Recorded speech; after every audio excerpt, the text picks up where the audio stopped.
Study IQ IAS, आपका selection हमारा mission.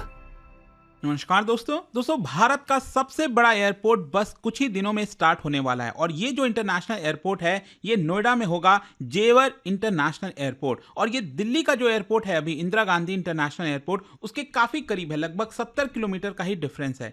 तो जब ये स्टार्ट हो रहा था, लॉन्च हो रहा था, तो कहीं ना कहीं कोशिश यही थी कि जो ट्रैफिक बढ़ गया है दिल्ली एयरपोर्ट पर वो डाइवर्ट किया जाए, स्पेशली नोएडा, गाजियाबाद, आगरा वाले जो लोग हैं वो उधर की तरफ शिफ्ट हो जाएं। लेकिन यहाँ पर सिचुएशन काफ़ी गंभीर हो सकता है और एक बड़ा खतरा बताया जा रहा है दिल्ली एयरपोर्ट के लिए। आप देख सकते हो जो सिविल एविएशन मिनिस्ट्री है केंद्र सरकार, उन्होंने दिल्ली सरकार को चिट्ठी लिखा और कहा है कि अगर आप ATF एविएशन टरबाइन फ्यूल का वैट कम नहीं करेंगे तो जो ट्रैफिक है दिल्ली एयरपोर्ट से वो काफ़ी सारा शिफ्ट हो जाएगा नोएडा एयरपोर्ट की तरफ। तो ये पूरा मामला है क्या, उसको थोड़ा सा मैं आपको डिटेल से बताऊंगा और जेवर एयरपोर्ट के बारे में बताऊंगा। चलिए आगे बढ़ते हैं, लेकिन उससे पहले आप सबको बता दूं, स्टडी IQ पर 21 अप्रैल से एक नया फाउंडेशन बैच स्टार्ट हो रहा है 2026 के लिए। मतलब अगर आप 2026 की तैयारी कर रहे हैं और कंप्लीट प्रिपरेशन चाहते हैं, प्रीलिम्स, मेंस, इंटरव्यू, सब कुछ, बुक्स आपके घर पर भेजे जाएंगे, पर्सनल मेंटर आपको मिलेगा। यूज करना है आपको ये कोड अंकित लाइव ताकि आप मैक्सिमम डिस्काउंट ले सकें और इसका लिंक कमेंट सेक्शन में दिया हुआ है। चलिए शुरुआत करते हैं।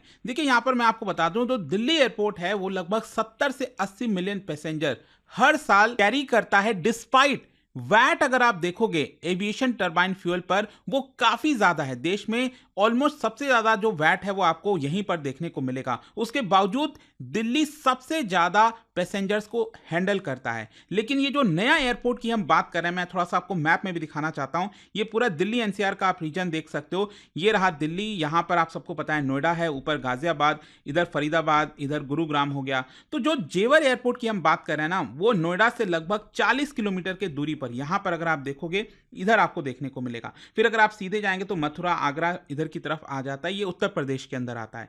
तो बेसिकली अगर हम डिस्टेंस की बात करें तो जो इंदिरा गांधी इंटरनेशनल एयरपोर्ट है वहां से लगभग 72 किलोमीटर का ही डिफरेंस है। तो हो सकता है कि मान लीजिए अगर ये जेवर एयरपोर्ट पर जो फ्लाइट्स हैं वो सस्ती मिले तो जाहिर सी बात है जो लोग हैं वो काफ़ी हद तक इस एयरपोर्ट को प्रेफर करना चाहेंगे। और काफ़ी बड़ा एयरपोर्ट ये बन रहा है, उसके बारे में आपको आगे बताऊंगा। और इसीलिए जो सिविल एविएशन मिनिस्टर हैं राम मोहन नायडू, उन्होंने लेटर लिखा दिल्ली की अभी जो नई चीफ मिनिस्टर बनी है रेखा गुप्ता, और उनको कहा कि जो वैट लगाया जाता है एविएशन टरबाइन फ्यूल पर, वैल्यू एडेड टैक्स, उसको कम करिए। ध्यान रखिएगा जो ATF है वो अभी GST के अंदर में नहीं आता है, तो राज्य सरकार उसके ऊपर अलग से टैक्स लगाती है जिसको हम वैट कहते हैं। तो यहां पर जो सिविल एविएशन मिनिस्टर है उनका यही कहना था कि अगर आप ऐसा नहीं करोगे तो बहुत जल्द जो पूरा ट्रैफिक है इंदिरा गांधी इंटरनेशनल एयरपोर्ट से वो पूरा का पूरा जेवर एयरपोर्ट की तरफ शिफ्ट हो सकता है। देखो थोड़ा सा मैं आपको बैकग्राउंड भी बताता हूं। जब हम एविएशन टरबाइन फ्यूल की बात करते हैं ना, तो एयरलाइंस का जितना भी कॉस्ट आता है, जो भी वो खर्चा करते हैं, उसका लगभग 40 से 45%, विच इज ह्यूज, 40 से 45% जो एक्सपेंस है वो सिर्फ एविएशन टरबाइन फ्यूल की तरफ जाता है, जो फ्यूल डलता है एयरक्राफ्ट के अंदर उड़ान भरने के लिए।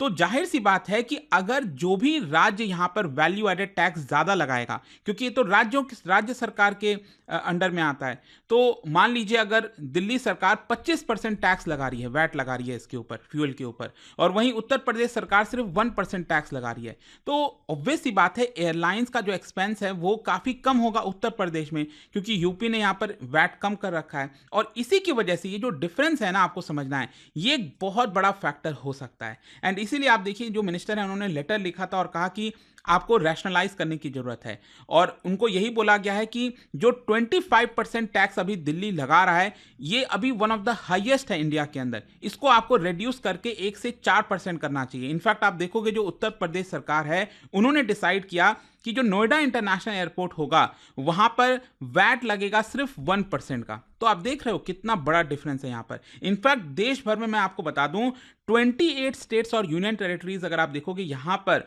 5% से भी कम वैट आपको देखने को मिलेगा।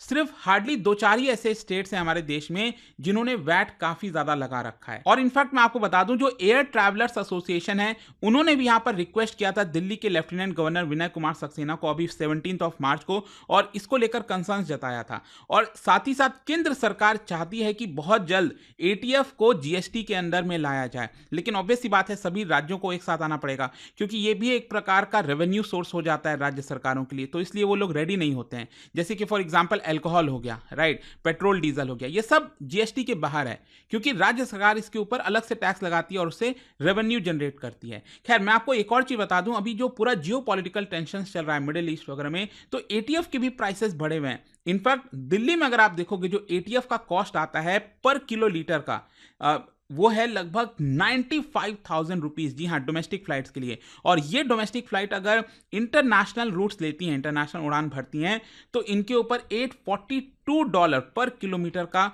कॉस्ट लगता है। तो आई होप कि अब आप समझ पा रहे होंगे कि क्यों यहां पर दिल्ली एयरपोर्ट को एक बड़ा कंपटीशन मिलने वाला है जेवर इंटरनेशनल एयरपोर्ट से। और इसका देखिए काफी सारा इंप्लीकेशंस है, इकोनॉमिक और स्ट्रैटेजिक इंप्लीकेशन। अगर मान लीजिए वैट कम नहीं करती है दिल्ली सरकार, तो एक तो जैसे मैंने आपको बताया, जो पूरा का पूरा ऑपरेशन है वो शिफ्ट हो जाएगा जेवर एयरपोर्ट की तरफ। ज्यादा एयरलाइंस जेवर एयरपोर्ट जाना पसंद करेंगी क्योंकि उनका कॉस्ट कम हो जाएगा।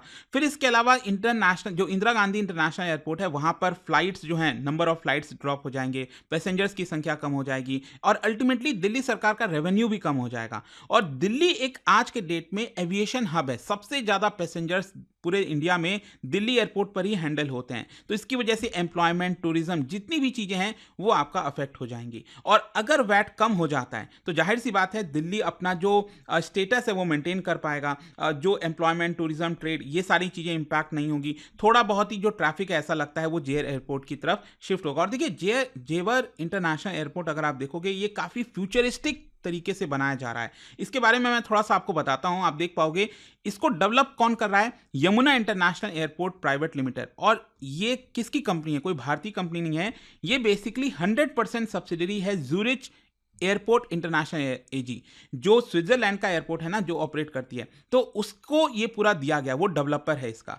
और इसका कंस्ट्रक्शन पार्टनर कौन है, मतलब भारत में कंस्ट्रक्शन पार्टनर कौन है? तो टाटा प्रोजेक्ट्स लिमिटेड को दिया गया है। पूरा जो इंजीनियरिंग, प्रोक्योरमेंट, कंस्ट्रक्शन की हैंडलिंग है इनके द्वारा की जाती है। और इसका फाउंडेशन कब किया गया था? पीएम नरेंद्र मोदी जी ने 25 नवंबर 2021 को फाउंडेशन ले किया और कंस्ट्रक्शन स्टार्ट हुआ 2022 जून से। और जो पहला फेज ऑपरेशन होने वाला है बहुत जल्द, 1-2 महीने में, मई से बताया जा रहा है कि जो पहली उड़ान है वहां से आपका स्टार्ट हो जाएगी। और जो पूरा कॉस्ट आने वाला है इसका, इट इज अराउंड 30,000 करोड़ के आसपास। और देखिए अलग अलग फेजेस में इसको बनाया जा रहा है। जो पहला फेज अभी स्टार्ट होने वाला है, इसमें 2 रनवेज होंगे, 1 टर्मिनल होगा और 12 मिलियन पैसेंजर्स की कैपेसिटी ये हैंडल करेगा फर्स्ट फेज में, जब ये 2 रनवे स्टार्ट होंगे। फिर उसके बाद फेज 2 2030 तक कंप्लीट होगा। इसमें तीसरा रनवे बन जाएगा और सेकंड टर्मिनल भी बन जाएगा और इसकी कैपेसिटी बढ़ाकर 30 मिलियन पैसेंजर्स की हो जाएगी। और जो फेज 3rd और 4th है, मतलब 2030 के बाद, तो टोटल प्लान यही है कि यहां पर 6 रनवेज होंगे। तो 6 रनवे का मतलब हो गया ये देश का, इंडिया का सबसे बड़ा एयरपोर्ट होने वाला है। और इसकी कैपेसिटी भी लगभग 70-80 मिलियन पैसेंजर्स की हो जाएगी। और इसका इकोनॉमिक और स्ट्रैटेजिक सिग्निफिकेंस भी है। इसकी वजह से 1 लाख से ज्यादा डायरेक्ट और इनडायरेक्ट जॉब्स क्रिएट होंगे। और जो यूपी सरकार का है ना $1 ट्रिलियन इकोनॉमी का बनने का, तो उसके अंडर में आता है ये जो जे इंटरनेशनल एयरपोर्ट है। फिर इसके अलावा make in India, digital India और जो लॉजिस्टिक पॉलिसी इनिशिएटिव है, स्पेशली क्या है ना कि इसको दिल्ली मुंबई इंडस्ट्रियल कॉरिडोर, उससे भी मतलब हर एक चीज के ऊपर इंपैक्ट करने वाला है। एमएसएमईज, हैंडीक्राफ्ट, तो काफी कुछ हो जाएगा अगर ये एयरपोर्ट स्टार्ट होता है।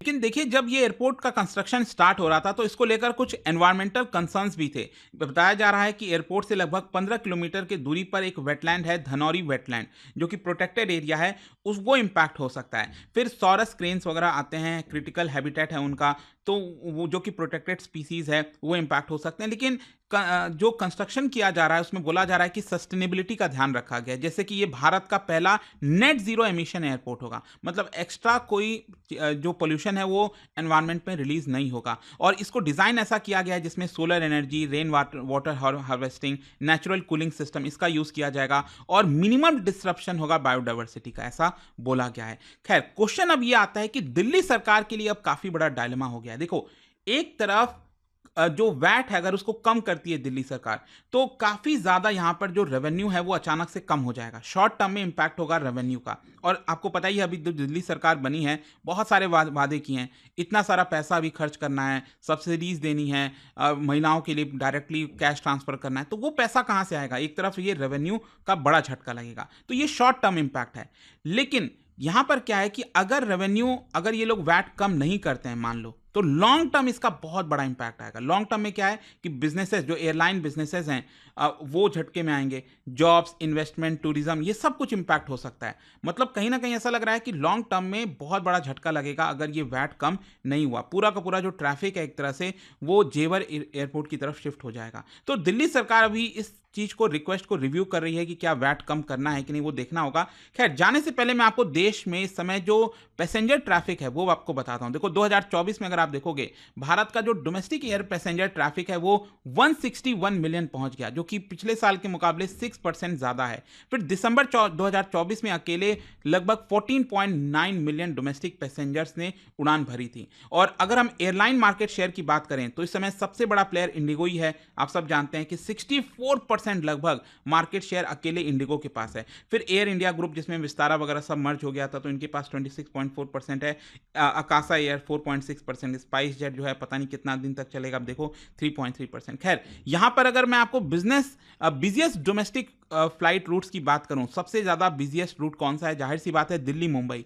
6.47 मिलियन पैसेंजर्स हैंडल हुए थे 2023-24 में। और एयरपोर्ट की हम बात करें तो दिल्ली का एयरपोर्ट सबसे ज्यादा हैंडल करता है पैसेंजर, 73.67 मिलियन पैसेंजर। वहीं मुंबई का 52 मिलियन पैसेंजर और बेंगलुरु का 37 मिलियन।